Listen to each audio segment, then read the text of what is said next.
Kushtia battalion মাদকদ্রব্য ও চোরাচালান বিরোধী অভিযানে মালিকবিহীন অবস্থায় 33,79,500 টাকা মূল্যের মাদক আটক করেছে।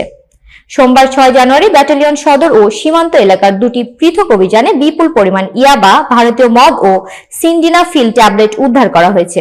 কুষ্টিয়া প্রতিনিধি মোহাম্মদ আমিরুল ইসলাম জানান, প্রথম অভিযানে মেহেরপুর থেকে কুষ্টিয়াগামী যাত্রীবাহী বাস তল্লাশি করে ৯,৭৭৫ পিস ইয়াবা উদ্ধার করা হয়।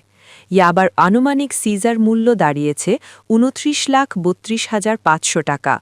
দ্বিতীয় অভিযানে শেওড়াতলা সীমান্তের একটি চৌকস টহল দল ৫০ গজ বাংলাদেশের অভ্যন্তরে অভিযান চালিয়ে ভারতীয় মদ ১০ বোতল ও সিনডিনাফিল ট্যাবলেট ১৪৪০ পিস উদ্ধার করে, যার মূল্য ৪,৪৭,০০০ টাকা। মোট আটককৃত মাদকদ্রব্যের সিজার মূল্য দাঁড়িয়েছে ৩৩,৭৯,৫০০ টাকা।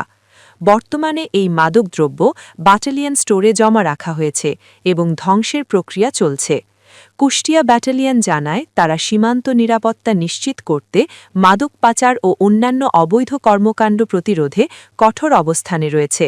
ভবিষ্যতেও এ ধরনের অভিযান অব্যাহত থাকবে এবং মাদক ও চোরাচালান রোধে কার্যকর পদক্ষেপ নেওয়া হবে।